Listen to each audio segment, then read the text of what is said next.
6,000 कोटी प्रत्यक्षात द्यायचं आणि सांगायचं 31,000 कोटी दिले. तुमच्यापेक्षा तेलंगणा बरं आहे ना. काही नुकसान न होता प्रत्येक पिकाले एकरा मागं 5,000 देतं, एकरा मागं 5 आणि 5 10 12 12,500 रुपये देतं.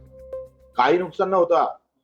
म्हणजे भावांतर योजना आहे, तुम्हाला भाव भेटत नाही, जो कायद्यानुसार आम्हाला ते शेतकऱ्याला पैसे भेटत नाही म्हणून ते सगळं दिलं जातं.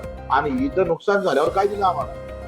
31,000 कोटीमध्ये 10,000 कोटी गेले रस्त्याला, पायाभूत सुविधेसाठी 5 ते 7,000 कोटी गेले आमचे तिकडे विम्याचे.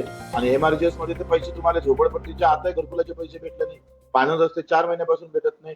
ते घर कोठा जळला तर 3,000 रुपये गेला होता. काय होते 3,000? ते माती जरी गेली ना वाहून ते निघत नाही. आणि एवढं कसं काय कुठं बोलतो होते? खरडून गेलेली जमीन त्याच्यामध्ये गाळ आणणं, ट्रॅक्टर तो टाकणं, ते पैसे कधी भेटणार आहे? तुमची तरतूद काय करताय तुम्ही? ऍडव्हान्स पैसे देण्याची काही व्यवस्था केली आहे का? काहीच नाही.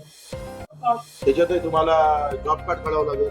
एमआरजीएस म्हटलं म्हणजे जॉब कार्ड काढावं लागेल. मजुरीचे पैसे भेटणार, स्किलचे पैसे कसे देणार आहे तुम्ही? सगळा गोंधळ आहे पॅकेज मध्ये. वेळ काळाची होती. राज्य सरकारनं जाहीर केलेले जे पॅकेज आहे ते शेतकऱ्यांसाठी कितपत पुरस आहे? काय त्याच्यामध्ये बदल काय अपेक्षित किंवा तुमची ठोस मागणी काय? आमची ठोस मागणी कर्जमुक्ती करा.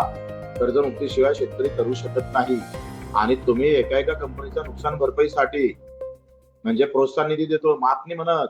कंपनीला नुकसान भरपाई करण्यासाठी तुम्ही प्रोत्साहन निधी देतोय. आम्हाला प्रोत्साहन निधी द्या. आमचा उद्योग धोक्यात आलेला आहे. कित्येक वर्षापासून आमचा उद्योग धोक्यात आहे.